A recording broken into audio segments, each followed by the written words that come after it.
Hello and welcome back to another episode of the Weekly Waypoint, where we like to go fast. RMX, that's the title of this game. You may be like, oh, the Switch 2 launch title. No, this is the Switch 1 launch title, and in fact I believe it is a slightly remixed or RMX'd version of a Wii U game. The Switch 2 title is called Fast Fusion, and I'm going to pick that up when I can. But for now, I've been revisiting Fast RMX and having a really good time with it. I don't know if it received a Switch 2 optimization patch, but I think it always looked and ran this well. But we do like our anti-grav racers here on the Weekly Waypoint, especially in recent times, and Fast RMX is one I wanted to show off back when I was going through them, like Wipeout and the ones like Wipeout.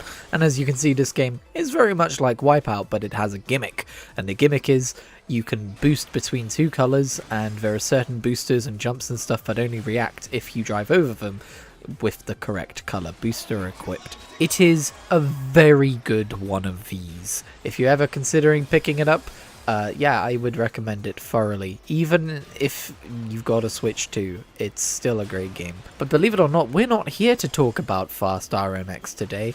We're here to talk about two games primarily. And the first... I'm going to do a coin toss, alright? If it lands on Charizard, we're going to talk about World of Warcraft Midnight. If it lands on the Pokeball, we're going to talk about Pokopia. Whoop. Oh dear, where did it go? Okay, it landed on the Pokeball. I wanted to start with WoW. We're starting with WoW. So a new World of Warcraft expansion launched this week, and if you watched last week's episode, you may remember I was feeling very tepid about it. Not because of the expansion itself, but just because I wasn't necessarily in the mood to play World of Warcraft just right yet. And I spent quite a bit of time deciding whether I was going to play it on launch or whether this was going to be the first expansion whose launch I skipped and just checked it out later. Well, I decided to check it out. I asked some people, is it any good? And a lot of people said, yes, it is quite good. So I decided to check it out. And you know what? It is quite good. I won't be giving away any spoilers, don't worry. Although most people will have played through the leveling experience by now, I actually haven't finished it, so please do not spoil anything for me, because I do care about this story, and so far it's being told very well. So I've done the Eversong Woods campaign, at least the main story quests. I did like one side quest in there, and I'm going to go through and do all the side quests on another character is the plan, because you can level doing that, which is quite a fun way to level. But I've done all the Eversong Woods main quests, and I've done Arator's Journey, which I won't discuss any further than saying you quest with Arator through some old world areas, and it's a new thing they're trying, and I wholeheartedly support it. I think it's great. In fact, I would say the entire theme of this expansion so far for me has been making use of the pre-existing world, either by remastering a zone that already existed and doing new things within that zone in terms of story, or going to locations in the old world and telling new stories in the old world, which isn't a new thing they've been doing, but it is as far as expansion story level stuff is. And yeah, as someone who kind of started in the Burning Crusade, I didn't really properly start playing till Mists, but I have a lot of nostalgia for the Burning Crusade. Yeah, this has been punching me right in the Memberberry's gut. Because it's old, but it's new. But it's old, but it's new. And you know what I realized? I realized that WoW story has been best when it is building on pre-existing material, right? By which I mean Warcraft stuff. WoW story has been best when it's been building on the Warcraft 3 story, like, directly, not, like, trying to retcon it with, like, the Jailer and stuff in Shadowlands. I'm talking about visiting Northrend, I'm talking about visiting the Broken Isles, stuff like that.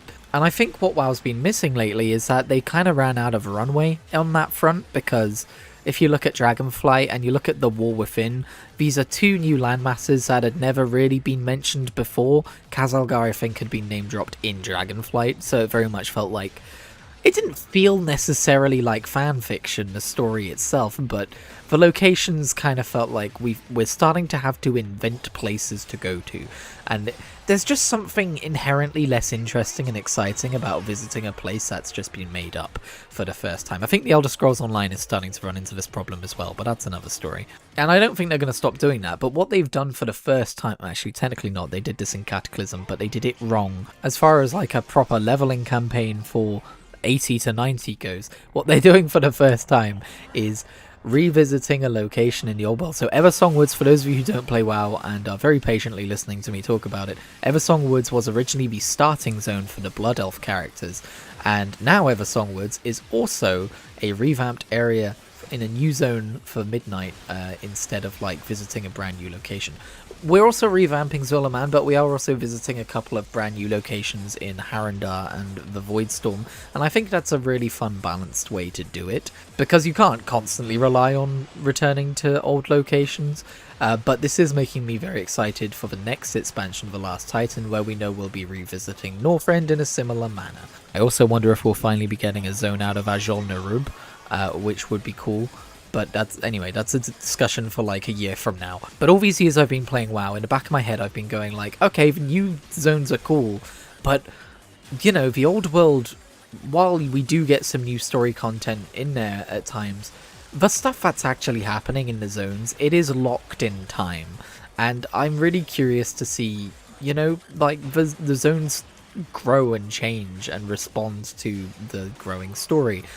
You know, Guild Wars does it best with the living world, right? I want to see a living world, although, I mean, I guess it's not really that so much in Guild Wars after the first few seasons, but still, you know what I mean. And the Eversong Woods zone in Midnight, it delivers on it in spades. It does everything I would want out of something like that, and I'm absolutely chuffed to bits. I was actually a little, like, when they first announced that we were going back to Eversong Woods and stuff, I was really excited. And then when I wasn't quite so WoW-brained, and one of the things I was thinking about last week when I was considering if I was going to check it out or not was, okay, but I have been to Eversong Woods before, you know, like, is it less exciting not going to somewhere completely new? But no, it was actually really fantastically well done. And Silvermoon, oh my god. When I eventually edit together the video of me going to Silvermoon for the first time, there's clips of me just wandering around gasping at things. It's one of the best cities they've ever put into the game. It's grand. Like, it is legitimately grand in scale. And my PC, which hasn't had trouble running WoW at all, has I've started getting frame drops in Silvermoon, which is kind of a shame, but does also signpost the fact that they are still pushing the boundary as far as tech in that game goes. And I was so bored of Khazalgar, the main city. Is that what the main city was called in the previous expansion? I was done with it, so it's very refreshing to be in Silvermoon. And I would say, between Eversong Woods and Silvermoon, Eversong Woods is more recognisably Eversong Woods. Silvermoon kind of feels like a completely different city. Maybe the Horde areas are more recognisable, I'm not sure. I'm an Alliance guy, so I haven't been in there yet. But I'm not exactly mad because it's gorgeous and it's really striking. And I really like what they've done with the place. But yeah, my levelling journey did slow down when I reached Zulaman, just because I'm less interested in that zone. I know some people are really excited about it and have enjoyed it a lot. For me, it's probably going to be a zone to get through before I go on and do some of the more interesting things, I think. I've never been that crazy about the Blood Elf / Troll conflict or anything like that, and I don't think I really ever raided Zulaman myself, so yeah, it's not doing a whole lot for me, but sure. This feels more like a Dragonflight zone to me, of just like, yeah, I mean, it's certainly content. But that brings me to the last thing I want to talk about in regards to WoW, and that's just, I've realised I need to shift my attitude towards new expansion drops, because new expansions used to be like Christmas to me. Like, really, they did. I used to be that excited for them, and that started to change around Battle for Azeroth. And so I guess it was really just Legion, which was my first expansion drop. I've never really thought about that before, but I was that excited for Battle for Azeroth, and then I didn't have as much of a fun time through the leveling campaign. I mean, I was pretty excited for Shadowlands, and I had a pretty good time through that leveling campaign. It's just after that it started to get a bit But yeah, certainly with these more recent expansions, I've been treating them as like these big events where I'm expecting to be absolutely enraptured and have this fantastic experience, and be stuck to my monitor until I hit max level and be super invested in the game. And going into midnight, I realized that's just not my relationship with the game anymore, and trying to play the game like it is actually holding me back from enjoying it as fully as I could be in a weird way. And so you may be wondering as to my meandering pace through the Midnight campaign. This is why. That is intentional. I'm just kind of playing it here and there as the mood strikes me. I'm not treating it any differently to another patch drop, for instance. And I'm not going in with massive expectations story-wise. I'm going in with like, alright, let's see what they've done this time kind of thing, instead of being like, whoa, Midnight, it's such a big deal, it's gonna change the fate of Azor. No, I'm just checking it out, you know. I'm treating it like a normal person, and I'm having a much better time with it because of that. It also helps that Midnight's really fantastic so far, but you know, there's that. But I'm starting to get a little antsy about how slowly I'm leveling, because people I follow play the game a lot, and you know, it's getting to the point where I think a lot of people are going to expect everyone to have played through the leveling campaign, because most people don't have this meandering pace and this slightly more normal relationship with the game, I suppose, which puts question marks on what we mean by the word normal, but there you go. And so I'm sure I'm going to have, I mean, I've already kind of had stuff semi-spoiled for me, so I need to hurry up because I want to see what's going on with the light. But okay, that's all my thoughts for WoW Midnight this week. The other game that I have spent a lot of time in, probably more time in to be perfectly honest, is Pokemon Pokopia. And I have heard the people say Pokopia is amazing. They finally made an Animal Crossing Pokemon game, and I am here to tell you no, you're wrong. They made a Dragon Quest Builders Pokemon game. People don't know about Dragon Quest Builders, and it shows. I have to stop myself from jumping in correcting people, because it is like Animal Crossing. It doesn't matter what game we're comparing it to, but for whatever reason, part of my brain every time is like, no! You don't know! You don't understand! And it's because Dragon Quest Builders is a very good series, and this is basically Dragon Quest Builders free. It's just Pokemon themed. And I love those games, and this is my favourite one of them so far. It's so good! So for those of you who don't know, Pokopia is basically a voxel-based kind of sandbox life sim village 'em up game where you can make little habitats to try and find Pokemon, and then you can make them be your friends, and you can build houses and decorate them and stuff. And as opposed to something like Minecraft, where, you know, when I say voxel-based game, I mean like there's blocks to break and you can build freely and stuff like that. And this is what I've always said has been so great about the Dragon Quest Builders game, is that as opposed to Minecraft, which is just completely freeform, go do your own thing, this game is a lot more objective-based. There's a story, you're constantly trying to fulfill the requests of your villagers, or your Pokemon in this instance, and you're learning about the world and fixing it as you go, and like, it even shows in the building. Like in Dragon Quest Builders, you've got these blueprints you can build to. It's less overt in Pokopia, but there are like, it's more like you get building kits that you place down, and then you get a bunch of Pokemon and you get them to work together and build the kit. And the thing where it's like Animal Crossing is it'll take a certain amount of real time to pass to build it. So, you know, instead of you building the thing yourself, which you can still do to be fair, you're like waiting for them. It's like, come back tomorrow and you'll have built this house, and then you can get them to move into it and stuff like that. And it's hard to explain in words just why it's so good, but it is so good. There's always something to work towards, always something to do. The feeling of going to these different areas and cleaning them up and making them go from these barren wastelands with like no one to be seen to like these flourishing little villages with Pokemon running everywhere is such a wholesome and satisfying experience. And also, if you're a fan of Pokemon already, like me, this game does the Pokemon thing so well, because first of all, the Pokemon can talk to you now. Well, I mean, you're a Pokemon, you're a Ditto, so that's why you can talk to the Pokemon. And at first I was like, oh, that's a little weird, because I haven't played a super amount of the Mystery Dungeons game or anything like that, so I'm not really used to it. But every Pokemon has the exact personality that you would expect them to have, and They say all these different things, and you're like, ah, hell yeah, I'm talking to Bulbasaur. I got my Bulbasaur with me. Bulbasaur's my roommate. Can you tell I like Bulbasaur? And figuring out how to find new Pokemon and recruit them is always really fun. And they all have different specialties as well. Like, some of them can help you with smelting, some of them can help you with chopping lumber, stuff like that. And the thing that struck me most about this game is just that I didn't realize how many Pokemon would be in it. I don't know the exact number, and I don't want to know, but it's a lot more than I was expecting. I was expecting like a small selection of Pokemon, and instead it's looking like it's gonna be triple digits, fam. And I'm very excited about that. And it's just so addictive. I want to stop recording this and go back to playing it right now because I've got stuff to clean up. I've got Pokemon to satisfy the requests of. I've got buildings to erect, you know? Like, I got stuff to be doing. And I want to see this game through to completion. I want to see it in its entirety. And the thing I keep thinking about as I'm playing through this game is, oh god, this experience is gonna end at some point. Or it's not gonna end, but the amount of, like, focused content to go and do is gonna drastically, you know, fall off at some point. I'm gonna beat the story, I'm gonna roll credits, and I so desperately do not want that to happen because I'm having such a good time. And I'll probably continue to play it and do more of a sandboxy stuff and probably be able to focus a bit more time into that.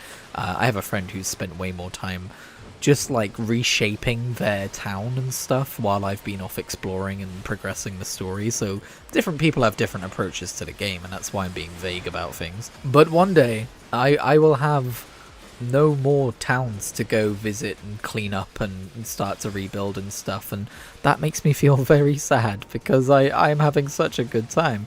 I hope there's loads of them. I don't know how many there are, but I do know that they're going to be doing in-game events. Like, there's one coming up, I think on the 10th of March is the first one, so hopefully that's going to be like, oh, we're going to keep updating the game. And with these in-game events, by the way, you can get specific Pokemon befriended and stuff like that as well. So yeah, hopefully it's a game they just continue building and updating. But you know, an experience doesn't have to last forever to be valid. I'm very much looking at Animal Crossing New Horizons and how much I loved like the main gameplay portion of that, and then you know, how I still enjoyed the kind of evergreen sandbox elements of it after I was done with that, but you know, less than I was enjoying the previous stuff. And I feel like the same could very much happen with Pokopia. I gotta say as well, as I'm playing it, I'm reminded that I dropped off of playing Fantasy Life I, the Girl Who Steals Time last year, and I want to get back to that game. Sadly, the reason I stopped playing it wasn't just because I wandered off or got bored. I was really struggling with my mental health at the time and anxiety, and I was having difficulty focusing on the game or letting myself get lost in a whimsical game like that. But I'm feeling better now, so I'm not going to do it while I'm playing Pokopia because I don't want to flood my palate with too many of the same flavour, but I do want to get back to Fantasy Life I at some point. And then we got Tomodachi Life coming out too, not too far from now, so yeah, we're eating well in this genre. Also, I am continuing to play through Pokemon Fire Red. I was going to say Fire Red and Leaf Green, but I did not buy both. But I have not beaten the game yet, and part of that is because Pokopia came out and a lot of my Pokemon stuff has been spent there. I've also been playing more of the Pokemon Violet DLC as well, so I'm having a very Pokemon time of it right now. But another thing that's slowed down my progress is shiny hunting. I really want to get into shiny hunting at full odds in a difficult old game, and so I grinded the game corner to get 9,999 coins so that I could start soft resetting for that shiny Porygon, baby. I want that shiny Porygon. He looks so cool. I don't know if Porygon's even really a good Pokemon to use. I don't think it is, but Porygon, it's like a dark blue looking version of Porygon, and it's just vibes, and I think it would be a cool first shiny to get in that generation. I don't know why, it speaks to me. Okay, shiny Porygon, he speaks to me, so I need to get him, and I'm currently at 200 resets out of 8,192 is full odds, so you know, it's gonna be a long-term game plan there, getting that done, but it's fun to like pop on a podcast and just, you know, you get into a groove and you just keep doing it. I do want to do an encounter shiny hunt at some point though, because it would be a little bit less repetitive and potentially more interesting because I could come across shinies that I'm not intending to find. And this also has made me want to shiny hunt in more modern games where it's easier. But again, as I mentioned last week, the problem with that is, you know, if I don't have a shiny charm, I'm not doing it efficiently. And you might be thinking, but Christian, if you're doing it in Fire Red, you're not doing it efficiently. But that's efficient for Fire Red. Anyway, that's the whole thing I talked about last week. You can go watch last week if you want more thoughts on that. Point is, shiny hunting, it's fun. It tickles the brain in ways that the brain probably doesn't know why it's being tickled. But yeah, I do want to finish Fire Red as well. And yeah, continue the Violet DLC and play that to completion as well. I think I'm coming towards the tail end of the Teal Mask now. I actually don't hate the story that's being told there. It's not the most gripping or interesting thing in the world, but it's also not boring. So there you go, there's a riveting review for that. I've mostly just been enjoying exploring Kritigri and capturing Gravelers and sending them over surprise trades so that people can get Golem. I don't know why it makes me happy to do that, but it does. Also, if any Pokemon come to me that are named after a website address, I release them into the wild for pat on the back, and you can just go by your normal name now. Don't worry about it. Also, as far as Pokemon goes, ages and ages ago, years ago, I bought the first box set of the Pokemon Adventures manga, and then promptly immediately lost Volume 1 because it's a 7-volume set, and so was never able to read through it. Well, the other day, I finally found Volume 1, and so I'm gonna read through that. And I've looked it up online, and it looks like the Johto and the Hoenn and the Sinnoh stuff is still pretty easily available to grab. So if I like it enough, I can see myself maybe getting those in the future. I'm not expecting anything extremely interesting or mature or anything like that. It is Pokemon, but so far it's holding my attention better than the anime ever did. So when I finish that box set, I will talk about it over on Kritigri Talks Stories. Okay, I don't have an easy segue into this, but just as a random quick aside towards the end of the video, someone put up a thread about, like, you know, post some games from your backlog that you really want to get around to, and for whatever reason, the one that stood out to me was Pillars of Eternity, and I saw that they are currently doing an open beta for a turn-based mode. So I think when turn-based mode comes out for Pillars of Eternity 1, I'm gonna go check it out, because I have played, or I've tried to play it twice, and I'm just not a huge fan of the real-time elements. And I feel like turn-based would be the way for me to explore that world, because I really did enjoy what I saw of the world. And Avowed, the little I played of that as well, has made me interested in checking that out. Anyway, I hope you've been enjoying the gameplay footage here. I hope the YouTube compression has been kind to it. I rendered it as, well, not as high quality as I could, but as high quality as I tend to bother with. But I know racing games can be a little tough on the old YouTube compression, and this certainly is a quick one. Either way, thank you for tuning in to yet another episode of the Weekly Waypoint. If you haven't checked out the UK eShop chart videos I've been doing, by the way, go check those out. They're pretty fun to make. I go and see what the top 10 Switch 1 and 2 games every week are, and I pass commentary on new things that show up and when things change place and stuff like that. It's a good time. It's a different style of thing that I'm trying. I've been watching Switch It Up lately, which is a Nintendo Switch based review channel, and I kind of got the itch to make some more informative style of content like that, and they didn't seem to have tapped into the chart watching niche, so I thought, you know, I'll give that a go. But yeah, other than that, just leave a like if you liked the video, subscribe for more, and I will catch you in whatever I make next.